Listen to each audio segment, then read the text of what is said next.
ನಮಸ್ಕಾರ. ನಾನು ನಿಮ್ಮ ಆನಂದ್ ನಾಯ್ಕ್. ತೃತೀಯ ಭಾಷೆ ಹಿಂದಿಗೆ ಸಂಬಂಧಪಟ್ಟಂಥ ಹಿಂದಿ ಸಂಗಾತಿ ಯೂಟ್ಯೂಬ್ ಚಾನಲ್ಗೆ ತಮಗೆಲ್ಲ ಸ್ವಾಗತ. ಆತ್ಮೀಯ ವಿದ್ಯಾರ್ಥಿಗಳೇ, ಇಂದು ನಾನು 10ನೇ ತರಗತಿಯ ಕರ್ನಾಟಕ ಸಂಪದ ಪಾಠವನ್ನು ನಿಮ್ಮ ಮುಂದೆ ಪ್ರಸ್ತುತಪಡಿಸ್ತಾ ಇದ್ದೇನೆ. ಪ್ರಿಯ ವಿದ್ಯಾರ್ಥಿಗಳೇ, ಈ ಕರ್ನಾಟಕ ಸಂಪದ ಪಾಠ ಇದೆಯಲ್ಲ, ಪರೀಕ್ಷೆ ದೃಷ್ಟಿಯಿಂದ ಬಹಳ ಮಹತ್ವಪೂರ್ಣವಾದಂಥ ಪಾಠ ಮತ್ತು ಸಾಮಾನ್ಯ ಜ್ಞಾನದ ದೃಷ್ಟಿಯಿಂದಲೂ ಬಹಳ ಮಹತ್ವಪೂರ್ಣವಾದಂಥ ಪಾಠ. ಯಾಕಂದರೆ ಈ ಪಾಠದಲ್ಲಿ ನಮ್ಮ ರಾಜ್ಯ ಕರ್ನಾಟಕದ ಎಲ್ಲ ಮಾಹಿತಿಗಳು ನಿಮಗೆ ಇದರಲ್ಲಿ ಸಿಗ್ತದೆ. ಕರ್ನಾಟಕದ ರಾಜರುಗಳು, ಕರ್ನಾಟಕದ ರಾಜವಂಶರುಗಳು, ಕರ್ನಾಟಕದ ಸಾಹಿತ್ಯಕಾರರು, ಕರ್ನಾಟಕದ ನದಿಗಳು, ಜಲಪಾತಗಳು, ಪ್ರಕೃತಿ ಸೌಂದರ್ಯ ಇವೆಲ್ಲವೂ, ಅಂದರೆ ಕರ್ನಾಟಕದ ಕಲೆ ಮತ್ತು ವಾಸ್ತುಶಿಲ್ಪ, ಕರ್ನಾಟಕದಲ್ಲಿ ಸಿಗತಕ್ಕಂಥ ಲೋಹ, ಕರ್ನಾಟಕದ ಜಲಾಶಯಗಳು ಎಲ್ಲವೂ ಸಮಗ್ರ ಮಾಹಿತಿ ಈ ಪಾಠದಲ್ಲಿ ಸಿಗ್ತದೆ. ಹಾಗಾಗಿ ಪರೀಕ್ಷೆಯ ದೃಷ್ಟಿಯಿಂದಲೂ ಬಹಳ ಮಹತ್ವಪೂರ್ಣವಾದಂಥ ಪಾಠ ಮತ್ತು ಸಾಮಾನ್ಯ ಜ್ಞಾನದ ಕರ್ನಾಟಕದ ಬಗ್ಗೆ ನಾವು ಸಾಮಾನ್ಯವಾಗಿ ಎಲ್ಲ ಮಾಹಿತಿಗಳನ್ನು ಈ ಪಾಠದಲ್ಲಿ ಕಲಿಬೋದು. ಜನರಲ್ ನಾಲೆಜ್ ದೃಷ್ಟಿಯಿಂದಲೂ ಸಹಿತ ಬಹಳ ಮಹತ್ವಪೂರ್ಣವಾದಂಥ ಪಾಠ. ಹಾಗಾಗಿ ಮಕ್ಕಳನ್ನ ಈ ಪಾಠದಲ್ಲಿ ನಾನು ಕೇವಲ ಪ್ರಶ್ನೋತ್ತರಗಳ ಮೂಲಕ ನಾನು ಇದರ ಮಾಹಿತಿಯನ್ನು ಕೊಡ್ತಾ ಹೋಗ್ತೇನೆ. ಪಾಠವನ್ನು ವಿವರಣೆ ಮಾಡಲಿಕ್ಕೆ ಹೋಗುವುದಿಲ್ಲ. ಪ್ರಶ್ನೋತ್ತರದಲ್ಲಿ ಎಲ್ಲ ಮಾಹಿತಿಗಳು ಬರ್ತದೆ. ಮತ್ತು ಇದರಲ್ಲಿ ಬಹಳ ಮುಖ್ಯವಾಗಿ 3 ಪ್ರಶ್ನೆ ಇದೆ.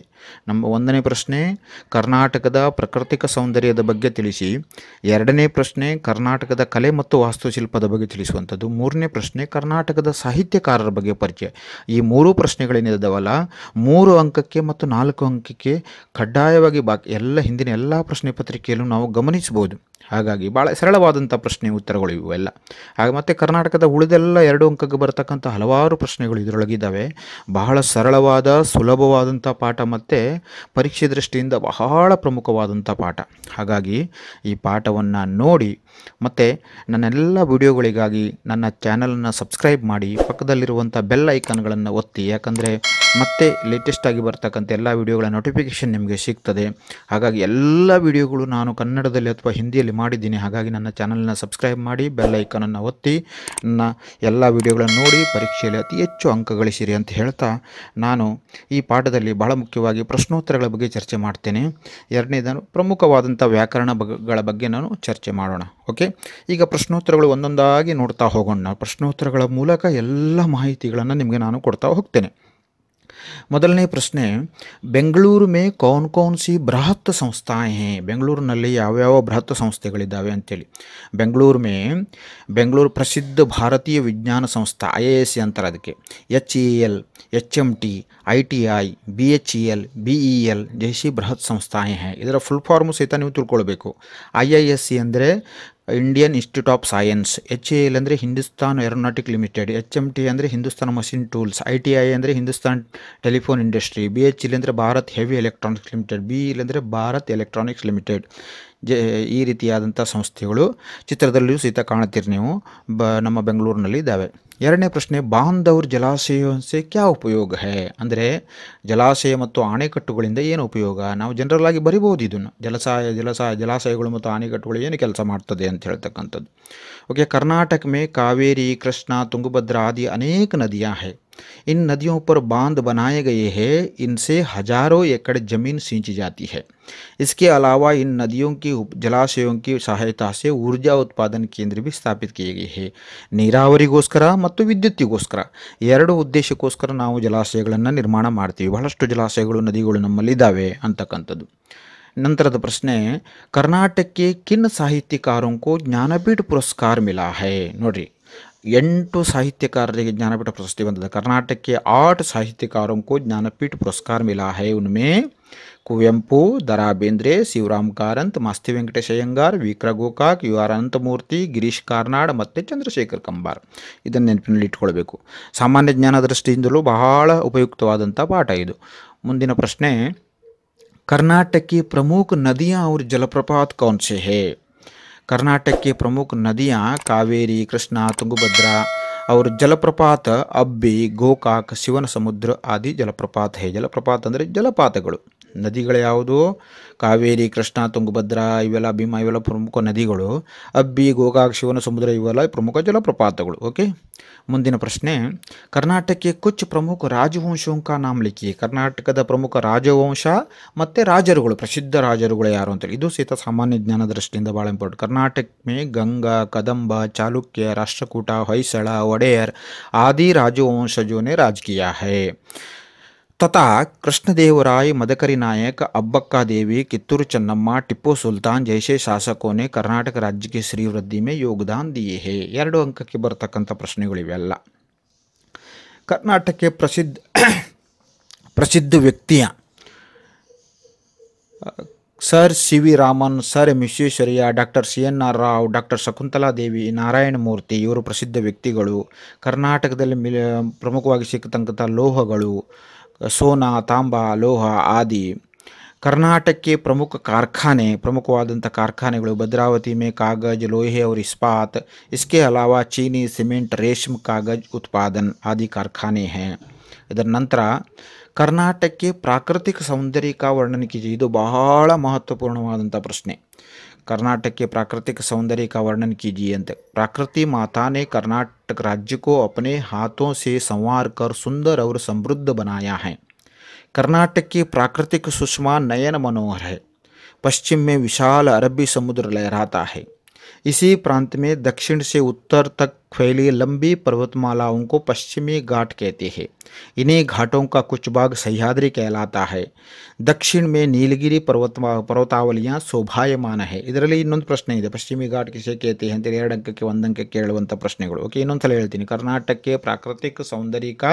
वर्णन कीजिए प्रकृति माता ने कर्नाटक राज्य को अपने हाथों से संवार कर सुंदर और समृद्ध बनाया है कर्नाटक की प्राकृतिक सुषमा नयन मनोहर है पश्चिम में विशाल अरबी समुद्र लहराता है इसी प्रांत में दक्षिण से उत्तर तक फैली लंबी पर्वतमालाओं को पश्चिमी घाट कहते हैं इन्हीं घाटों का कुछ भाग सह्याद्री कहलाता है दक्षिण में नीलगिरी पर्वतावलियाँ शोभायमान है ಇದು ಬಹಳ ಪ್ರಮುಖವಾದಂಥ ಪ್ರಶ್ನೆ ಇನ್ನೊಂದು ಪ್ರಮುಖವಾದಂಥ ಪ್ರಶ್ನೆ ಕರ್ನಾಟಕಕ್ಕೆ ಶಿಲ್ಪಕಲಾ का परिचय दीजिए ನೋಡ್ರಿ ಕೆಲವೊಂದಿಷ್ಟು ಕಲೆ ಮತ್ತು ವಾಸ್ತುಶಿಲ್ಪಕ್ಕೆ ಸಂಬಂಧಪಟ್ಟಂಥ ಇವೆಲ್ಲ ತಿಳ್ಕೊಂಡ್ರೆ ಸಾಕು ನೆನಪು ಮಾಡ್ಕೊಂಡ್ರೆ ಸಾಕು ಇದರ ಉತ್ತರ ಬರೀಬೋದು कर्नाटक राज्य की शिल्पकला अनोखी है बादामी ऐहोळे पट्टदकल्लू में मंदिर है उनकी शिल्पकला और वास्तुकला अद्भुत है बेलूरू हड़ेबीडू सोमनाथपुर के मंदिरों के पत्थर की जो मूर्तियाँ हैं वे सजीव लगती है सर कर्नाटक राज्य की शिल्पकला अनोखी है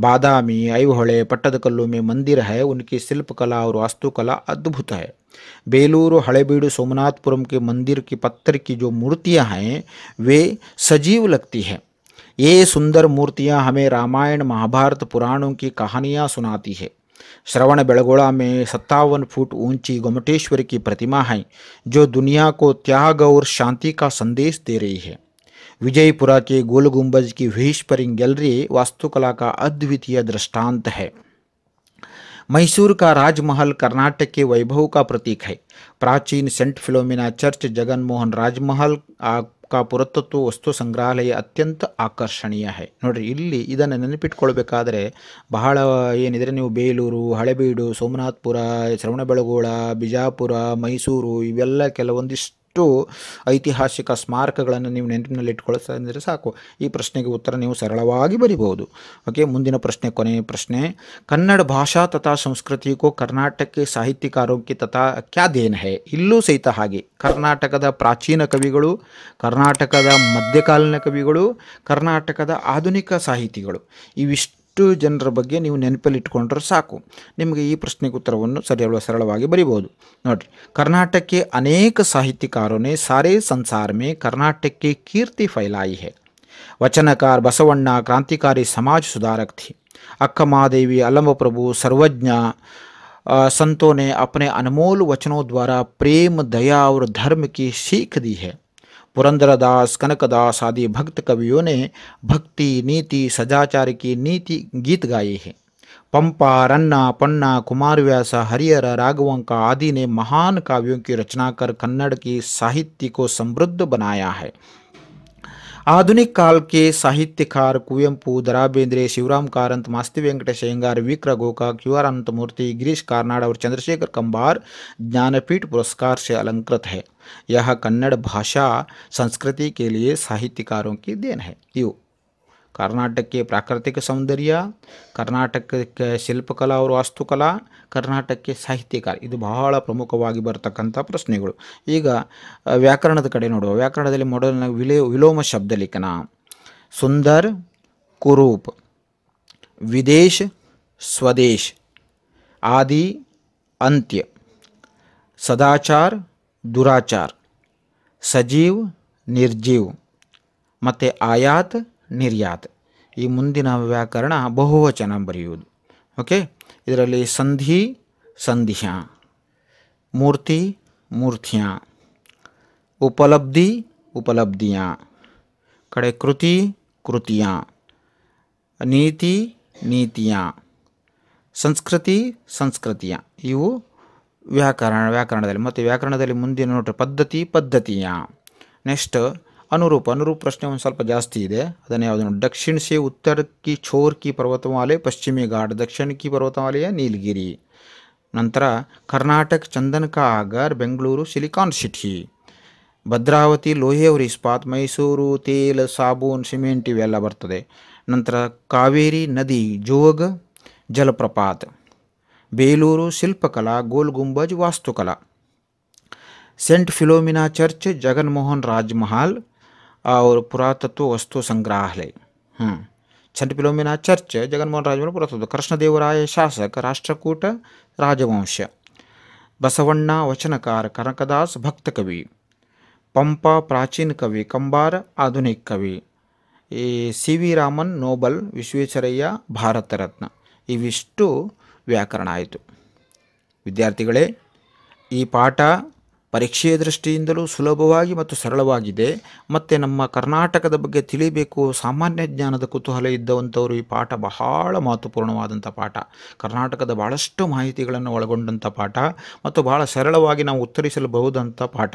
ಇದರಲ್ಲಿ ಅಪ್ಲಿಕೇಶನ್ ಲೆವೆಲ್ ಪ್ರಶ್ನೆಗಳು, ಅರ್ಥಗ್ರಹಣಕ್ಕೆ ಸಂಬಂಧಪಟ್ಟಂಥ ಪ್ರಶ್ನೆಗಳು, ಅಭಿವ್ಯಕ್ತಿಗೆ ಸಂಬಂಧಪಟ್ಟಂಥ ಪ್ರಶ್ನೆಗಳು ಭಾಳ ಕಡಿಮೆ ಇರ್ತದೆ. ಇದು ಜ್ಞಾನಕ್ಕೆ ಸಂಬಂಧ ಪ್ರಶ್ನೆಗಳು ಭಾಳ ಜಾಸ್ತಿ ಇರ್ತದೆ.